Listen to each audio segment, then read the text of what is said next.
Bismillahirrahmanirrahim. Assalamualaikum warahmatullahi wabarakatuh. Waalaikumsalam warahmatullahi wabarakatuh. Alhamdulillah. Alhamdulillahilladzi amarna bi-islahi ma'isatina linailis sa'adah wa ridha. Asyhadu an la ilaha illallah wa asyhadu anna Muhammadan abduhu wa rasuluh. Amma ba'd. Faqad qala Allah ta'ala fi kitabihil aziz. Bismillahirrahmanirrahim. Man dzalladzi yasfa'u indahu illa bi'idni ila akhiril ayat. Wa qala an-nabi sallallahu alaihi wasallam, innama bu'istu liutammima makarimal akhlaq. Hadirin hadirat jamaah salat zuhur kajian di PT Pista Consulting yang dimuliakan oleh Allah Subhanahu wa taala. Tema yang diberikan diantaranya yaitu tentang syafaat Rasulullah Sallallahu Alaihi Wasallam. Di dalam Al-Quran Allah telah menegaskan man dzalladzi yasfa'u indahu illa bi'idni. Allah telah menegaskan tidak ada orang yang bisa memberikan syafaat kecuali dengan izin Allah Subhanahu wa ta'ala. Di antaranya Nabi inilah yang mendapatkan izin dari Allah memberikan syafaat. Bahkan dalam hadis yang cukup lumayan panjang, dalam hadis yang diriwayatkan oleh Imam Bukhari, Nabi menyatakan, ana sayyid waladi Adam, saya adalah penghulunya manusia, termasuk seluruh cucunya Nabi Adam, wala fakhr, dan saya tidak sombong. Di antaranya apa sebabnya? Di antaranya ketika umat-umat para nabi itu minta pertolongan, minta syafaat pada nabi-nabi yang ada, ternyata mereka tidak bisa memberikan syafaat. Hanya Nabi Muhammad Sallallahu Alaihi Wasallam yang bisa memberi syafaat, karena ada rasa malu dari para nabi-nabi yang lainnya. Bahkan ini bisa kita lihat, ini ada banyak kitab As-Syafa'ah fi Daw'il Kitab was Sunnah. Ini banyak pengarang-pengarang tentang bagaimana syafaat kalau dilihat dari Al-Quran dan Al-Hadis. Dan banyak juga, misalkan Syekh Utsaimin menegaskan apa itu arti syafaat. Syafaat itu ditegaskan yaitu at-tawassut ilal ghairi bijalbil manfa'ah wadab idorrah, yang artinya adalah bagaimana bisa menolong orang lain, memberikan manfaat dan bisa menghindari mudarat. Ini yang dikategorikan adalah syafaat. Oleh karenanya bisa kita lihat, ternyata Nabi luar biasa. Bukan hanya ketika hidup memberikan rahmat bagi alam. Nabi ketika hidup tidak hanya memberikan keteladanan, ketika Nabi mau meninggal dunia pun yang disebut siapa? Umatnya. Ummati, ummati, ummati. Nabi luar biasa mulianya. Bahkan keakhlaknya yang luar biasa Allah abadikan dalam surah apa? Hadirin hadirat, ada yang tahu? Luhurnya akhlak Nabi Muhammad dalam surah apa? Surah Al-Qalam ayat 4. Yang Allah telah tegaskan, wa innaka la'ala khuluqin azim, dan Nabi Muhammad itu memiliki akhlak yang luar biasa. Bahkan ketika memiliki akhlak yang luar biasa, keteladannya pun luar biasa juga. Bahkan bisa kita lihat, misalkan Nabi sukses dalam berbagai dimensi. Dalam dunia, Nabi sebagai pemimpin agama, Nabi sebagai pemimpin negara, dan Nabi juga sekali lagi sebagai pemimpin agama.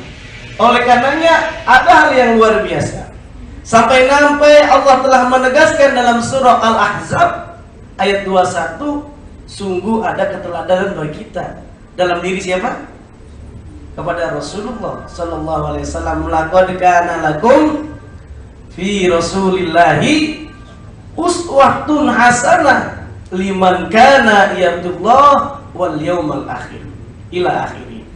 Jadi secara sederhana keteladanan luar biasa ketika Nabi masih hidup memberikan rahmat. Ibu-ibu waktu zaman jahiliyah itu kalau perempuan ketika bayi yang baru lahir diapain? Dibunuh atau dikubur hidup-hidup. Ini yang kategorikan rahmat linnas. Makanya Allah pun telah menegaskan dalam surah Al-Anbiya ayat 107, kenapa Nabi Muhammad diutus ke muka bumi ini? Bukan hanya tadi memberikan syafaat, ini ketika hidup aja memberikan rahmat luar biasa. Saat mau meninggal dunia disebutkan ummati.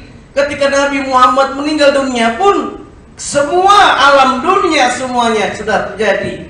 Meninggal dunia, hancur lebur semuanya, bangkitkan oleh Allah dari kiamat. Ternyata ia memberikan syafaat hanya Nabi Muhammad yang dikategorikan namanya syafaatul uzma.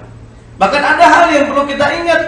Kalau kita ingin bisa mendapatkan syafaat Nabi, ya kita harus mengikuti teladan Rasul yang Allah telah tegaskan dalam surah Al-Ahzab ayat 21 tadi, laqad kana lakum fi Rasulillahi uswatun hasanah liman kana yarjullah wal yawmal akhir. Nah, makanya yang secara sederhana Allah pun telah menegaskan dalam surah Al-Isra ayat 79. Kok bisa Nabi memberikan syafaat karena izin Allah? Karena tak lain apa? Nabi mendapatkan maqamam mahmuda, tempat yang terpuji. Karena Nabi senantiasa berdoa, Nabi senantiasa berzikir kepada Allah, Nabi senantiasa luar biasa setiap hari istighfar. Astagfirullah, astagfirullah. 100 kali setiap hari istighfar Nabi. Nah, ada yang dalam berbagai riwayat dinyatakan juga oleh Nabi Muhammad, dalam hadis riwayat Bukhari juga dinyatakan semua nabi itu doanya dikabulkan oleh Allah. Kullu nabiyyin mustajabatun da'wah. Setiap nabi itu doanya diterima oleh Allah Subhanahu wa taala, dan setiap nabi pun sebetulnya memiliki syafaat. Hanya saja para nabi syafaatnya dihabiskan ketika melawan orang yang tidak bertaat kepada Allah. Dengan misalkan Nabi Musa dengan mukjizatnya dihabiskan. Tapi Nabi Muhammad disisakan. Di antaranya apa? Yaitu doa untuk umat Islam yang nanti harapannya mendapatkan syafaat Nabi Muhammad sallallahu alaihi wasallam. Dan di antaranya di dalam surah 17 ayat 9 Allah telah menegaskan. Dan pada sebagian malam, apa nih? Ayat Al-Quran ada yang hafal? Dan pada sebagian malam hari bersembahyang tahajudlah kamu sebagai suatu ibadah tambahan bagimu. Mudah-mudahan Tuhanmu mengangkat kamu ke tempat yang terpuji. Nabi luar biasa senantiasa tahajud. Makanya wajar Nabi kakinya bengkak-bengkak. Kalau kita beda, Nabi bengkak-bengkak karena kenapa? Karena tahajud kita bengkak-bengkak asal urat. Kan beda. Wa minal laili fatahajjat bihi nafilatan lak asa ayyam asa rabbuka maqaman mahmuda. Ini yang secara sederhana di antara syafaat khusus yang diberikan kepada Rasulullah SAW. Syafaatnya kepada penghuni surga agar mereka segera masuk surga. Karena penghuni surga ketika melewati jembatan Sirat, mereka diberhentikan di tengah jembatan yang ada di antara surga dan neraka. Hati sebagian mereka bertanya-tanya kepada sebagian lain, hingga akhirnya mereka bersih dari dosa, kemudian mereka baru diizinkan masuk surga. Pintu surga itu bisa terbuka karena syafaat Nabi Muhammad sallallahu alaihi wasallam. Nabi Adam aja sampai takjub. Ini orangnya belum ada, belum diciptakan oleh Nabi, tapi sudah ada nama Nabi di dalam pintu surga. Nabi Muhammad Sallallahu alaihi wasallam. Bahkan wajar saja dalam hadis qudsi dinyatakan tidak akan Allah ciptakan ini bumi dan sekitarnya kalau tidak karena Nabi Muhammad sallallahu alaihi wasallam. Laulaka ma khalaqtul aflak. Kalau tidak sekiranya Nabi Muhammad, tidak akan aku ciptakan ini, yang alam semesta ini. Yang luar biasa kita bisa lihat syafaat Nabi yang bisa dicermati. Nah sekarang pertanyaannya tadi walaupun telah disinggung pengertian syafaat. Kalau syafaat bukan artinya, ada nggak namanya syafaat sini? Pak Firman? Nggak ada ya, kalau di kampus ada namanya syafaat. Nah, syafaat secara bahasa itu berasal dari perkataan as-saf'u yang maknanya genap, lawannya ganjil. Syafaat demikian mengandung makna menggenapkan sesuatu, yakni membantu pihak lain melakukan sesuatu yang dapat dilakukan oleh dirinya sendiri. Ya sederhana orang nyebutnya syafaat itu pertolongan ya. Pertolongan dari Allah Subhanahu wa ta'ala. Mufassirin ulama menyatakan syafaat hanya milik Allah. Tapi Allah diantara yang mengizinkan adanya syafaat dari Nabi Muhammad sallallahu alaihi wasallam.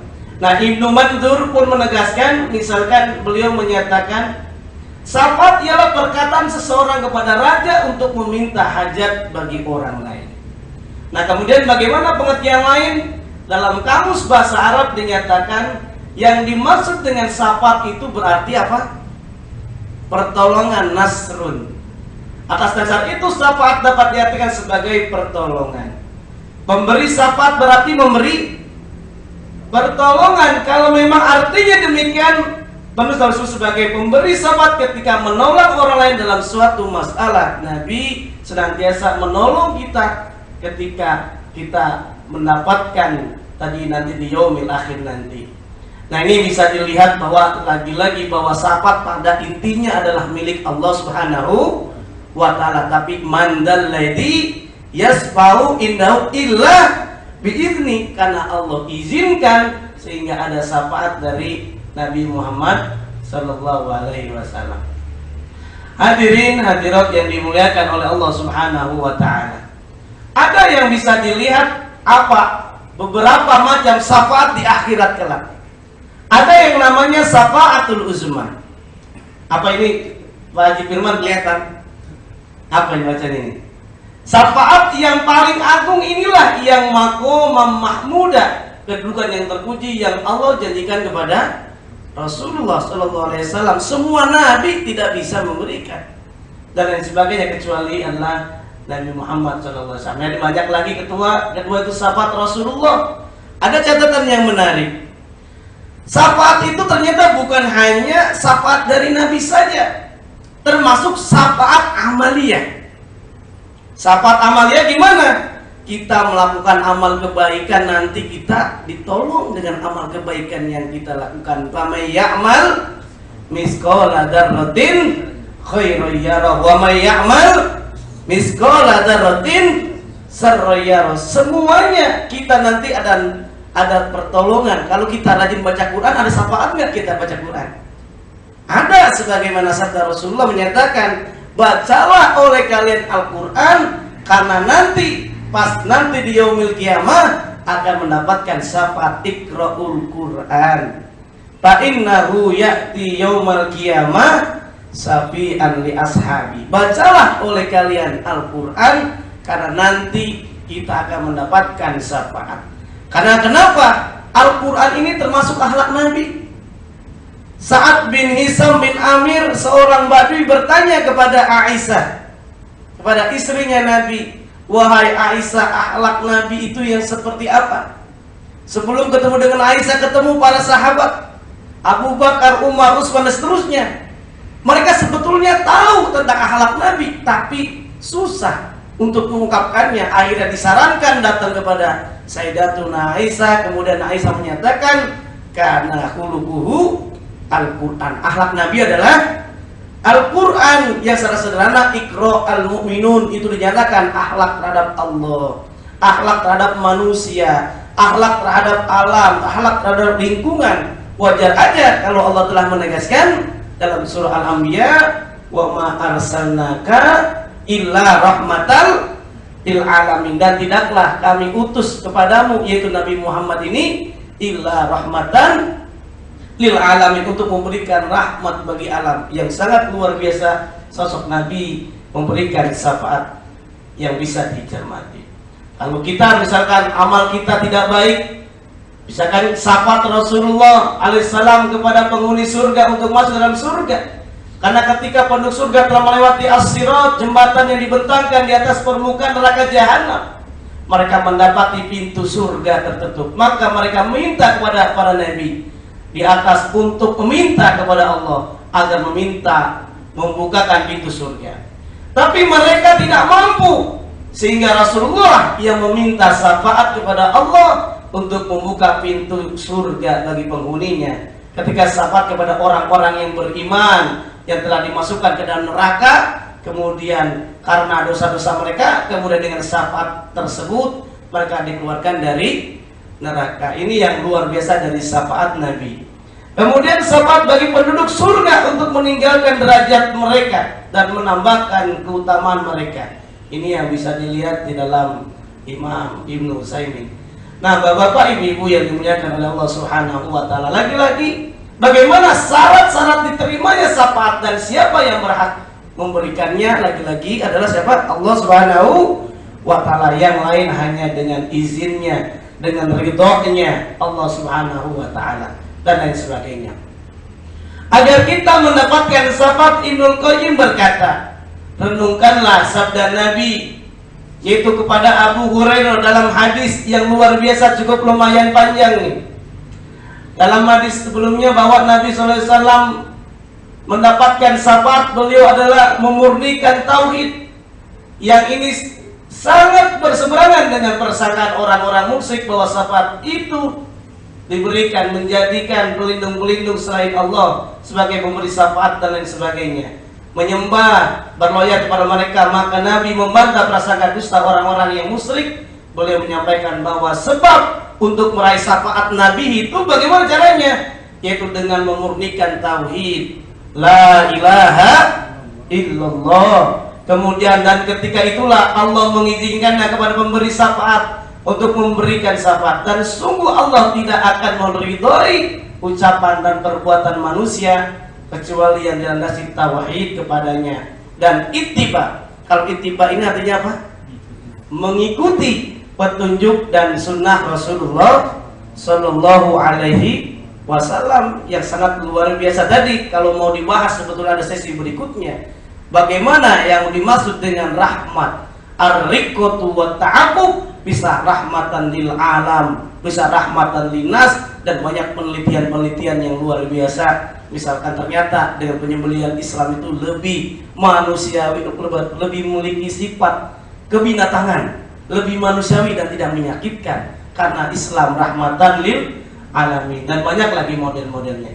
Bapak Ibu yang dimuliakan oleh Allah Subhanahu wa taala, lagi-lagi bagaimana kita bisa meraih syafaat Rasulullah? Ya ini tadi, ikuti teladan Nabi sebagai suami-suami yang baik, sebagai istri-istri yang baik, bekerja yang jujur. Rasulullah kan luar biasa dikenal dengan Al-Amin, orang yang apa? Terpercaya. Sampai-sampai Rasulullah sering memuji istrinya dengan ucapan ya Humairah. Ya Humairah artinya apa? Wahai yang kemerah-merahan. Tapi saya pesan kepada bapak-bapak, kalau punya istri hitam, jelek, burik, jangan dibilang hai Hajar Aswad. Sini marah nggak kira-kira Pak?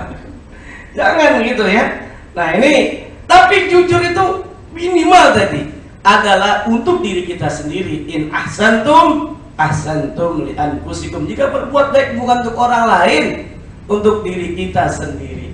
Ini juga termasuk bagaimana teladan Rasulullah. Di samping banyak hadis-hadis Rasulullah yang menyatakan, menyebutkan bahwa amalan soleh yang menjadi sebab kita bisa meraih syafaat dari Allah Subhanahu wa taala, di antara dengan membaca Al-Quran yang tadi saya bacakan dalam hadis, bacalah Al-Quran, karena sesungguhnya baca Quran itu akan datang pada hari kiamat untuk memberi syafaat bagi orang yang membacanya, bagi yang membaca. Kalau yang nggak membaca dapat syafaatnya? Nggak bisa mendapatkan syafaat. Memperbanyak sujud, Dalam surah Al-Isra pun dinyatakan kenapa Nabi mendapatkan maqamah mahmudah, karena senantiasa sujud, min asari sujud, ada pengaruhnya dia dengan pengaruh yang luar biasa. Membaca sholawat. Bukankah Allah telah menegaskan dalam surah Al-Imran ayat 31, jika kita ingin dicintai oleh Allah, kita harus ngapain? Cinta kepada Nabi, ikuti teladan Nabi. Qul in kuntum tuhibbunallah fattabi'uni yuhibbukumullah wa yaghfir lakum dzunubakum wallahu ghafurur rahim. Dalam ayat ini para mufasir menerjemahkan, ternyata maknanya sangat sederhana. Kalau kita ingin dicintai oleh Allah dan Rasulnya, suruh ngikutin siapa?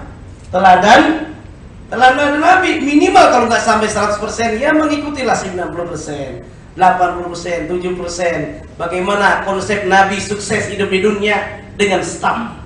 Staff apa staff? Staff itu bukan dalam manajemen staff dan lini, tapi staff ada kepanjangan yang S-nya siddiq, yang kedua tablik, yang ketiga amanah, yang keempat fatonah. Yang pertama apa tadi?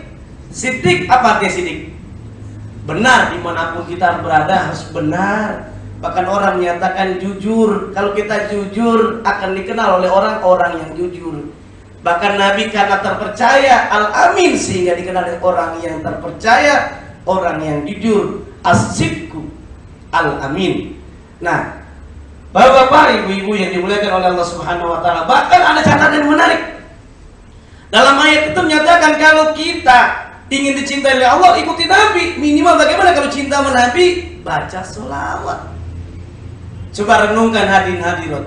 Tidak ada nama nabi-nabi di dunia ini yang kita sebutkan mereka mendapatkan, kita bacanya mendapat pahala, kecuali Nabi Muhammad. Karena Nabi menyatakan dalam hadis riwayat Imam Bukhari, man shalla alayya wahidah sallallahu alaihi asra. Barang siapa yang baca sholawat kepada saya satu, maka dia akan mendapatkan pahala nilai sholawat itu 10 kebalikan. Ini yang luar biasa. Membaca sholawat kepada Rasulullah SAW dan meminta wasilah untuk beliau seperti yang diucapkan pada doa setelah mendengar azan dan sebagainya. Barang siapa yang minta wasilah untukku, maka halal baginya mendapatkan syafaatku. Ini hadis yang diriwayatkan oleh Imam Muslim. Kemudian ada catatan yang menarik, bagaimana caranya biar mendapatkan syafaat Rasulullah, bahkan syafaat amali yang lainnya. Ternyata kita bisa nanti berziarah ke Madinah. Mudah-mudahan kita bisa menunaikan ibadah haji, menunaikan ibadah umrah, amin ya rabbal alamin. Ditinggal kota Madinah, kota Nabi. Bahkan ada dinyatakan ziarah ke makam Rasulullah kan. Barang siapa berziarah ke kuburku, maka dia mendapatkan syafaatku. Man zara maqami faqanna mazarani. Ini luar biasa. Bukan hanya dia datang, memang betul-betul dia berziarah kepada Nabi. Kemudian ada lagi, bagaimana bisa mendapatkan syafaat amalia kita, bukan hanya cinta kepada Nabi tadi, baca sholawat. Ya Nabi salam alaika, ya Rasul salam alaika, ya Habib salam alaika, salawatullah alaika. Itu lebih tenang hati kita. Bukan hanya baca sholawat ya Nabi, ya Rasulullah juga bisa sholawat ya. Itu bisa. Kalau anak-anak sekarang lebih hafal, bukan baca sholawat, lagunya apa? Sakitnya tuh di sini, di dalam hatiku. Sakitnya tuh di sini, kau menduakan aku. Ya Allah. Ini kira-kira dirubah jadi sholawat bisa nggak? Bisa Bu. Mau dengar kira-kira? Dirubah aja jadi lirik sholawat, karena ingin kita mendapatkan dari syafaat dengan baca sholawat. Ya Rasulullah salamun alaik, ya Rabbi asani wa darodi, atfatayya jiratal alami, ya uhailal judi wal karami, ya Rasul. Terusnya kan bisa. Bahkan kalau kita, anak kita sukanya seneng lagu Sony Wow, bapak mana di mana, ya kan, dijonggol. Ini kita rubah bisa juga asal zikir. Bisa nggak kira-kira? Bisa rubah kita zikir. Kita ingatkan anak kita bukan hanya seneng lagu, tapi zikir kepada Allah, bukan seneng sholawat saja, zikir kepada Allah. Kita rubah. La la la la la la la la la la, gitu kan ya liriknya ya. Kita ganti. Allah Allah Allah Allah ya Allah, Allahu Akbar, begitu ya. Allahnya berapa kali? 4 kali. Allah Allah Allah Allah ya Allah, Allahu Akbar. Bisa nggak itu? Biar nggak ngantuk, coba sekali aja. Ayo bersama-sama biar suaranya. Kalau kita berzikir kepada Allah, saya doakan, kita doakan semuanya biar hati kita menjadi tenang, biar hutang terbayar. Nah, Allah Allah Allah Allah ya Allah, Allahu Akbar. Ini bisa kita lihat. Berziarah, baca sholawat, berzikir kepada Allah, termasuk jenazah yang disolatkan oleh 40 ahli tauhid yang paham ilmu agama, yang bisa dilihat ini juga dalam hadis riwayat Imam Sahih Muslim. Tidaklah seorang muslim meninggal dunia lalu jenazahnya disolatkan oleh 40 orang yang tidak menyentuhkannya Allah dengan sesuatu kecuali Allah akan menerima, mengabulkan syafaat mereka terhadapnya. Alhamdulillah. Ini makanya ada yang kategorinya. Sekarang pertanyaannya, macam syafaat. Syafaat itu ada yang bersifat am, ada yang khas. Tapi syafaat itu tidak diberikan kepada orang kafir. Dalam hadis yang cukup panjang kan Nabi menyatakan hanya diberikan lil mu'minin, lil muslimin.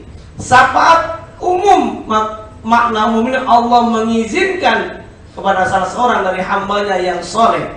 Ini yang bisa kita lihat. Tapi yang khususnya bagaimana? Yang khususnya itu untuk Nabi Muhammad SAW. Al-Imam Abu Muhammad Al-Barbahari berkata, termasuk landasan pokok Islam adalah kewajiban mengimani syafaat Rasulullah bagi orang yang berbuat dosa dan salah dari kaum muslimin pada hari kiamat. Juga di atas as-sirat, jembatan dan lain sebagainya. Ini diantaranya mengeluarkan mereka dengan izin Allah. Ini yang bisa dilihat karena ada syafaat Nabi Muhammad Sallallahu Alaihi Wasallam. Barangkali kalau memang ada pertanyaan, sampai jam berapa Pak Haji Firman? Sekarang jam berapa ini? Tinggal beberapa menit lagi ya. Oke, kalau memang ada pertanyaan sambil jalan saja ya. Kalau memang ada, silakan. Rasulullah mengeluarkan mereka dengan izin Allah dari dalam neraka jahanam. Jadi modelnya boleh jadi amal kita sedikit, kita tidak cinta kepada Nabi, kurang cinta, apalagi bilang aku sebagai umat Nabi tapi tidak pernah baca sholawat. Sholawat apa saja silakan. Allahumma sholli ala Sayyidina Muhammad dan seterusnya, kira-kira wa ala ali Sayyidina Muhammad. Karena kita setiap hari kan baca sholawat Pak. Sholat aja ada sholawatnya nggak?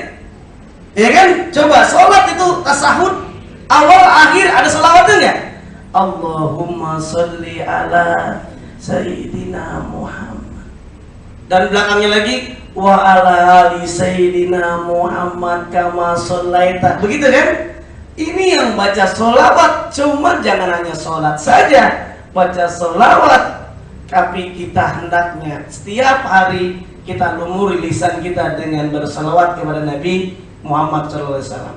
Imam Abu Ja'far At-Tahawi dia menyatakan syafaat yang Allah simpan untuk kaum muslimin di akhirat nanti adalah benar, sebagaimana diriwayatkan dalam hadis-hadis Rasulullah SAW. Ini dalam kitab akidah, Syarah Akidah At-Tahawiyah, At-Tahawiyah Ibnu Iz. Ini saya pernah belajar 4 tahun lamanya, kitab Syarah At-Tahawiyah. Nah, bisa kita lihat syafaat itu ada macam. Ada yang benar, ada yang batil. Kalau yang batil itu apa kira-kira? Yaitu syafaat tidak diberikan kepada orang kafir. Ya ayyuhalladzina amanu anfiqu mimma razaqnakum min qabl min qabli ayyatiya yaumun la bay'un fi wala khullatu wala syafa'at wal kafiruna humuz zalimun. Ini bisa dilihat artinya bahwa tidak ada lagi syafaat untuk orang-orang yang kafir. Ini yang secara sederhana yang bisa dilihat. Was-syafa'ah musbatatun hiya allati tutlabu minallah. Syafaat itu dari Allah, bahkan dapat izin dari Allah. Wasafi mukramun bisafa'ah. Justru orang yang bisa memberi syafaat karena dia mendapatkan kemuliaan. Bukan hanya hidup di dunia, di akhirat juga ada kemuliaan, terutama Nabi Muhammad SAW. Wal mas'ulahu man radiyallahu qawluhu wa amalu ba'dal izni. Dan orang yang diberikan syafaat itu karena diridhai oleh Allah. Nah, ini orang yang memberikan syafaat tadi. Qawluhu, baik perkataannya, amalnya, ba'dal izni, setelah izin dari Allah yang tadi telah bacakan dalam surah Al-Baqarah, ya. Man dzalladzi yasfa'u indahu illa bi'idnihi, surah Al-Baqarah ayat 255. Ini yang bisa kita lihat. Secara sederhana penjelasan dalam teks ini. Sedangkan syafaat yang diterapkan adalah syafaat yang dicari dari Allah Subhanahu wa Ta'ala. Orang yang mendapatkan hak untuk memberi syafaat adalah orang yang dimuliakan dengan syafaat. Dan orang yang mendapatkan syafaat adalah orang yang diridhai oleh Allah, baik ucapannya maupun amalannya setelah mendapatkan izin dari Allah. Ya, mudah-mudahan kalau pertanyaannya bagaimana meraih syafaat Rasulullah, yuk kita perbaiki akhlak kita. Akhlak di tempat pekerjaan kita, akhlak di rumah, akhlak sebagai suami, akhlak sebagai pemimpin, akhlak sebagai bapak, akhlak sebagai ibu, akhlak sebagai anak, akhlak terhadap tetangga. Maka Rasulullah menyatakan, man kana yu'minu billahi wal yaumil akhir falyukrim jarahu. Ini termasuk akhlak kita terhadap tetangga.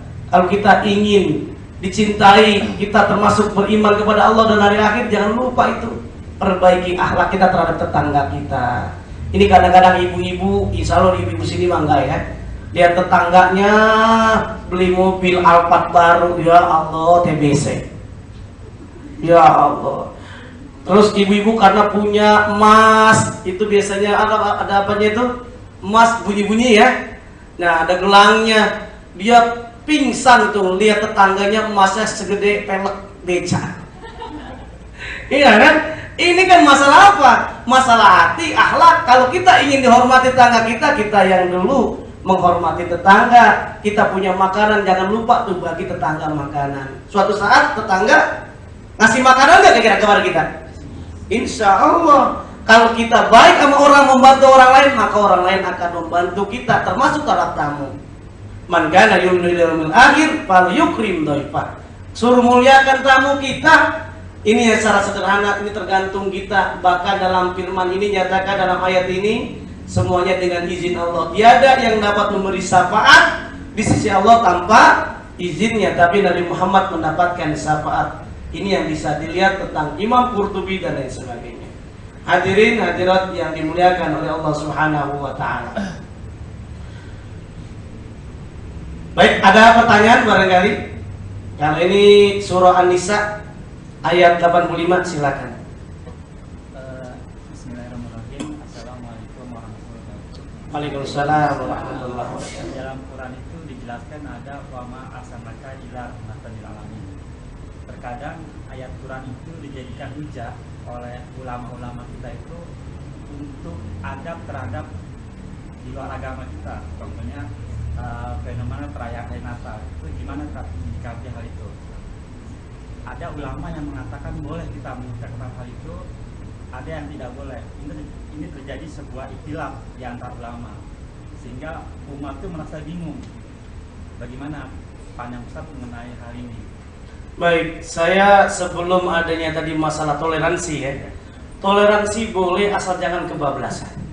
Bicara tentang akidah. Nah, makanya dalam Al-Quran nyatakan lakum dinukum waliyadi. Saya khawatir dengan adanya pluralisme yang ada ini seolah-olah sama bahkan ada ide nanti tidak perlu ada salam anak-anak sekolah kita, akhirnya bahaya akidahnya ini, sehingga lebih cenderung tadi sekuler. Bahkan dalam ayat Al-Quran dinyatakan menurut Ibnul Qayyim Al-Jauziyah dalam tafsirnya, apa makna rahmatan lil alam? Itu maknanya ada dua. Yang pertama lil alam, yang kedua linnas. Apa makna lil alam? Kehadiran Nabi Muhammad diutus ke muka bumi ini luar biasa.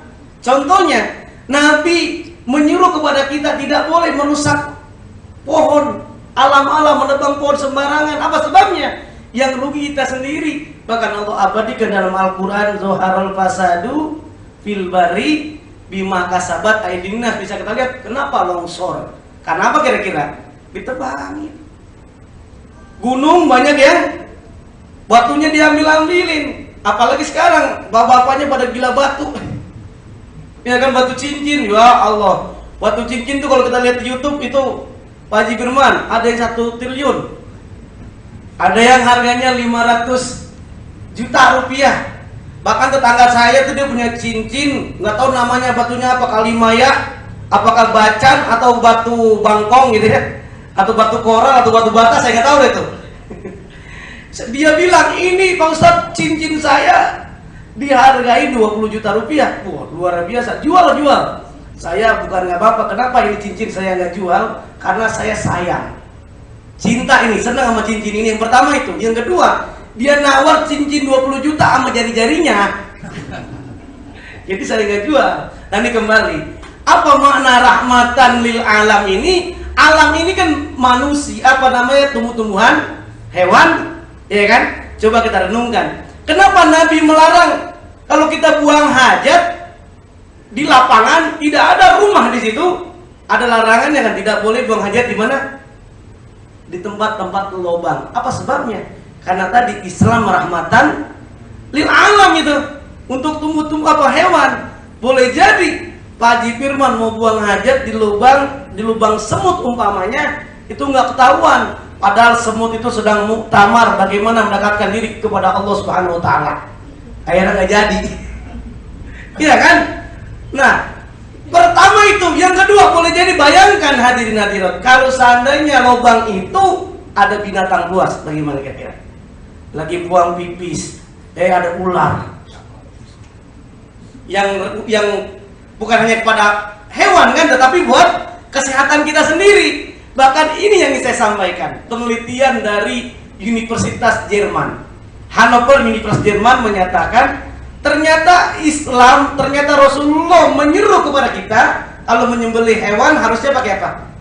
Pisau yang tajam. Ini 3 urat ini harus putus. Kata orang Barat, Islam kejam, Islam sadis, tidak memiliki sifat peri kebinatangan. Nah, lupanya menurut orang Barat yang paling bagus pakai apa caranya? Dengan pakai ditembak, pakai itu stunning namanya, dipingsankan dulu baru dipotong. Rupanya Profesor Wilhelm dan Profesor Dr. Hazim, dia ingin membuktikan yang mana yang benar nih, Islam atau cara Barat. Akhirnya dia melakukan uji coba. Dia melakukan 2 uji coba, cara Islam dengan cara yang Barat. Nah, dengan cara Islam bagaimana? Dia taruh 2 chip. Chip yang pertama ditaruh di kepala, yang satunya lagi di jantung. Chip yang pertama namanya EEG. Apa itu EEG? Elektroencephalogram, yang bisa merekam aktivitas kepala. Kalau bapak-bapak pernah scanning itu kepala itu bisa kelihatan kan? Bagaimana aktivitas kepala kita, sakit atau tidak, tidur atau tidak, itu namanya EEG. Ditancapkan chipnya di kepala sapi atau hewan yang mau disembelih. Yang kedua, jantung. Di jantung itu namanya ECG. ECG itu elektrokardiogram. Nah, kembali coba kita renungkan kesimpulan orang Eropa, kesimpulan orang Jerman yang Profesor Wilhelm menyatakan penyembelihan cara Islam itu lebih memiliki sifat peri kebinatangan karena hewan itu tidak merasakan sakit. Ketika disembelih, chip yang ditaruh di jantung itu tidak ada mengalami pergerakan ke atas, stagnan beberapa detik, tapi 3 detik berikutnya itu posisinya ke bawah dalam keadaan normal, yang artinya seperti tidur yang nyenyak. Ada pertanyaan dari orang Barat, Bagaimana itu? Ketika hewan disembelih kan bergerak itu pagi, kenceng kan? Nah, kata Profesor Wilhelm itu cuma refleks karena kenapa? Urat yang dipotongnya itu kan putus, sehingga refleks, tapi tetap tidak mempengaruhi yang ada di otaknya, tidak ada merasa sakit. Yang kedua, bagaimana chip yang ditaruh di jantungnya itu ternyata chip yang ditaruh di jantungnya itu dia memompa darah sangat kencang sekali, sehingga seluruh darah yang ada di daging, seluruh organ tubuh itu ketarik oleh yang namanya apa? Jantung dipompa, kemudian akhirnya dikeluarkan, sehingga darahnya keluar banyak kan, sehingga bersih, tidak tersisa. Sehingga dagingnya menurut orang barat itu, orang Jerman itu, dia menyatakan dagingnya itu menjadi lebih bersih, tidak tersisa darah, sesuai dengan GMP, yaitu yang namanya Good Manufacturing Product dan seterusnya ya, standar internasional. Berbeda dengan yang cara yang orang barat tadi, sekilas lebih tidak apa namanya manusiawi, ya kan? Sifat apa namanya? Pergi binatangan kan, kejam lah, sadis gitu ya. Ternyata sekilas karena dipingsankan dulu dia kan tidak bergerak itu, dipotong pergerakannya juga tidak kenceng. Ternyata apa? Bagaimana EEG yang taruh di kepala itu mengalami naik ke atas. Artinya kesimpulannya itu merasa sakit. Sekilasnya nggak sakit tapi merasa sakit. Terus bagaimana? Chip yang taruh di jantungnya itu apa namanya, memompanya lemah.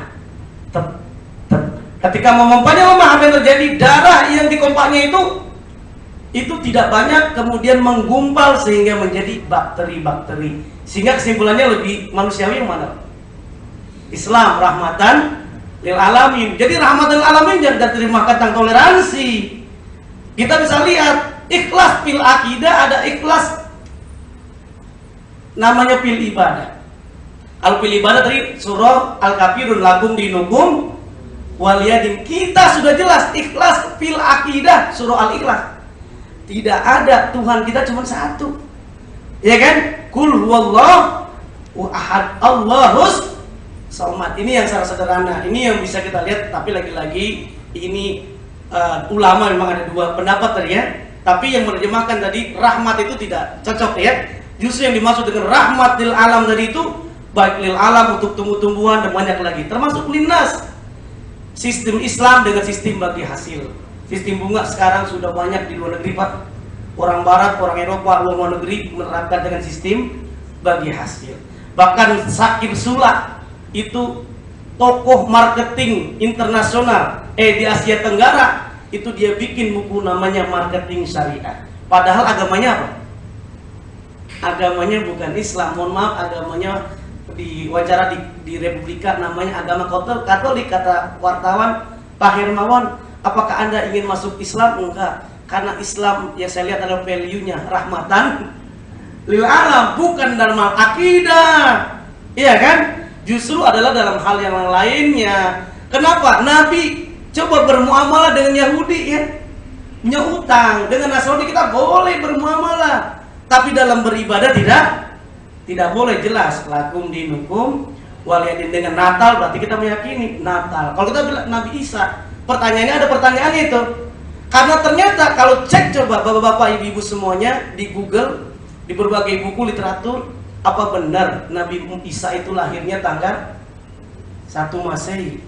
Karena ternyata SM, ya kan, sebelum Masehi itu dilakukan oleh yang namanya kerajaan Romawi dan Yunani. Wallahu alam, semoga ada manfaatnya. Sekali lagi ini sebetulnya banyak kajian-kajian, bahkan hadisnya sebetulnya saya belum sempat nih kan. Likulli nabiyyin dakwah. Ini satu saja slide ya. Sebetulnya slide-nya udah siapkan banyak. Tapi karena waktunya, karena kita udah jam 1 lewat ya.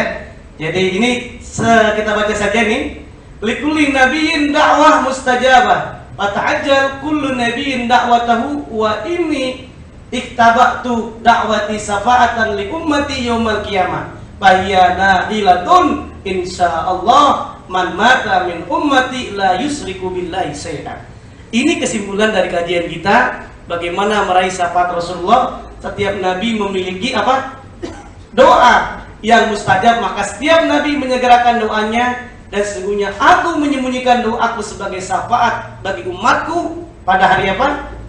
Pada hari kiamat. Dan insya Allah syafaatku untuk setiap orang yang mati dari kalangan umatku dalam keadaan tidak menyekutukan Allah dengan sesuatu. Minimal tadi kita tingkatkan dengan akhlakul karimah, kita meladani akhlak Rasulullah. Semoga ada manfaatnya bagi kita semuanya.